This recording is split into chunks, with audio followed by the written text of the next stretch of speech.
All right. Doing another quick live here. I wanted to answer a question that Joe Cachapalia mentioned in one of the previous videos. If you don't know who Joe is, I'll post his description to his channel. He does fractional real estate investing. And I love watching the guy just because he's really good at underwriting.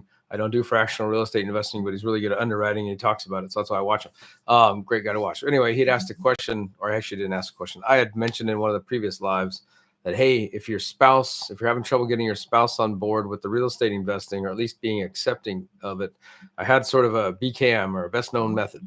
At least it worked for me. So I'm going to give you what happened.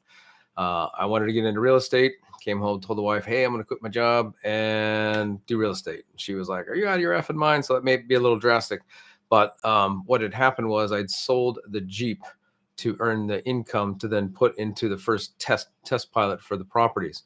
But as a result, so I was a big off-roader, and this leads into what my best known method is, or at least a method to try, is I was a huge off-road fan. That's what I did. I spent a lot of money on it, did a lot of, traveling, the hat, Jeep Safari and all that. So she knows this. I've been doing it for, 20 years. And so I sold the Jeep, and then instantly, as a byproduct of doing that to get the money, she realized that, oh, wow, I was serious.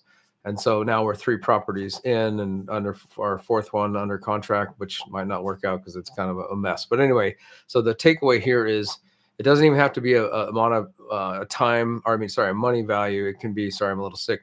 It can be time, or it can be something that you are very passionate about, but you are going to give that up in lieu of real estate. And then also it might be a good idea to take a little bit of that time and spend more of that time you would have done with whatever it was with your wife or husband.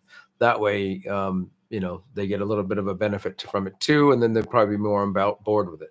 Preface this a little bit: your track record as a person. So if you are one to go off and do all this really stuff and never follow through, then chances are your spouse is going to be like, oh, he or she's never going to follow through. But if you've got a little bit of a track record, do something a little bit drastic, try it. Try giving up something that's your baby, or that thing that you do. And even if it has a monetary value to it that you can sell off and use towards real estate, that much better. But time, money, or some kind of energy to where your spouse knows that you're serious. So anyway, that's my best known method for it. Figured I'd put it out there in case that helps somebody. Have a good one.